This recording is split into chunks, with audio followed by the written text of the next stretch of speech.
নমস্কার বন্ধুরা, আমি মৌসুমি সুন্দরবন অ্যান্ড ভিলেজে নতুন একটি পর্বে সবাইকে জানাই অনেক অনেক স্বাগত। তো অনেকদিন পরে একটা ব্লগ ভিডিও বানাচ্ছি এবং সেটা খুব কষ্টের সঙ্গে আর কি।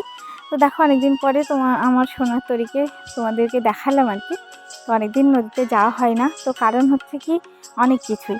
তো দেখো সত্যি বলতে আমরা 1 বছরের জন্য বাপের বাড়িতে ছিলাম, মানে আগে পিয়ালি থাকতাম ঘর ভাড়া করে। তো ব্যক্তিগত কিছু সমস্যার কারণে ছিলাম 1 বছর। তো সেখানে যখন ছিলাম তো ভাবলাম যে একটা কিছু করা যেতেই পারে। তো আমার ভাই বলল যে একটা ভিডিও করে দেখতে পারিস এখন, যে এটা ভালো হতে পারে হয়তো, যেহেতু আমাদের নদীর কাছে বাড়ি। তো সেই হিসেবে শুরু করলাম। 1 দিন 2 দিন মাছ ধরতে ধরতে দেখো একটা নৌকা বানিয়ে ফেললাম। তো যাই হোক, এখন সেই পছন্দের জিনিসটা রেখে আবার চলে যেতে হচ্ছে পিয়ালি। তো আমরা চলে যাব, তো সেই জন্য মনটা ভীষণ খারাপ। তো নৌকায় যা জিনিসপত্র ছিল টুকটাক সব তুলে দিয়েছি। এবার সত্যি বলতে দেখো ছিলাম আগে প্রথমে 2-3 জন যেতাম মাছ ধরতে, কাকা আর আমরা দুজন মিলে। তারপরে কাকা চলে গেল বাইরে কাজের সূত্রে, তারপরে আর আমাদের দুজনের মধ্যে একজনও সেও চলে গেল কাজের জন্য বাইরে। এবার দেখো আমি একা হয়ে গেছি। তো একার জন্য তো আমি একদম নদীতে গিয়ে ভিডিও করা সত্যিই সম্ভব না। সেহেতু ভাবলাম যে সেই যখন আমি করতে পারবো না, সুতরাং এখানে থেকে কোনোই লাভ নেই। তো পিয়ালি আর ফিরে যাব। তো সেখানে পিয়ালি যাব বলে রেডি হয়ে গেছি। আর আমার মেয়ে দেখো কত কষ্ট হচ্ছে, ওর খুব ভালোবাসে দিদিকে আর কি। তো দুজনকেই খুব ভালোবাসে, তো ছেড়ে চলে যেতে হচ্ছে। দেখো বাড়ি থেকে গাড়ির রাস্তা একটু দূরে বলে বাবা একটু সাইকেলে করে আমাদের এগিয়ে দিচ্ছিল।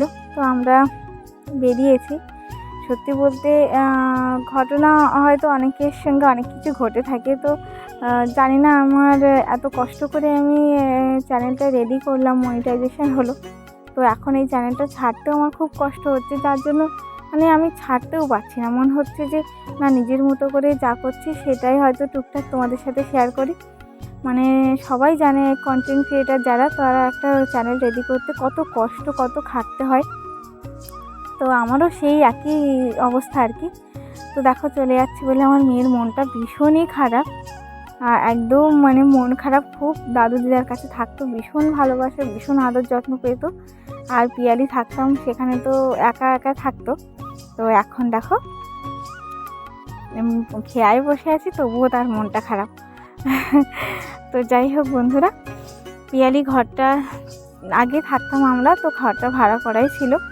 তো টাকা দিতে হতো, তো মাঝে মাঝে আমরা এসে ঘুরে যেতাম। আর এখানে যখন সুবিধা অসুবিধা ডাক্তার দেখানোর প্রয়োজন হতো এখানে এসে থাকতে হতো, তো থাকতাম এইরকম আর কি। তো দেখো বন্ধুরা, শেষবারের মতো হয়তো তোমাদের সুন্দরবনের সূর্যাস্তটা দেখাচ্ছি। দেখো সুন্দরবন থেকে হয়তো আমি বেশি দূরে নেই, পিয়ালি একদম এটা সুন্দরবনের মধ্যেই পড়ে, হয়তো না, সুন্দরবনের মধ্যেই পড়ে। তো যাই হোক, শেষবার বলতে অনেকদিন যাব না সেই সূত্রে আর কি বললাম শেষবার আর কি। তাছাড়া একেবারে শেষবার না, শেষবার হয়তো সেদিন হবে যেদিন হয়তো আর থাকবো না পৃথিবীতেই। তো যাই হোক, স্টেশনে চলে আসলাম। মেয়ে আর আমি আস্তে আস্তে, তো সন্ধ্যা হয়ে গেছে, হাতে ব্যাগ ট্যাগ ছিল। তো দুজন খুব করে এলাম, কষ্ট হচ্ছে তবুও এলাম আর কি। তো দেখো চলে এলাম অবশেষে পিয়ালি। তো বন্ধুরা দেখো, এখন থেকে হয়তো আমি জানি না তোমাদেরকে রেগুলার হয়তো আমি ভিডিও দিতে পারবো না। তো টুকটাক যেটা করি সেটার মাধ্যমেই তোমাদেরকে ভিডিও দেবো আর কি। তো চলো বন্ধুরা, আমরা তো এসে গেলাম শেষ পর্যন্ত পিয়ালি। তো তারপরে কথা হবে যদি তোমরা সঙ্গ দাও। তো সবাই ভালো থেকো আর সুস্থ থেকো, ধন্যবাদ।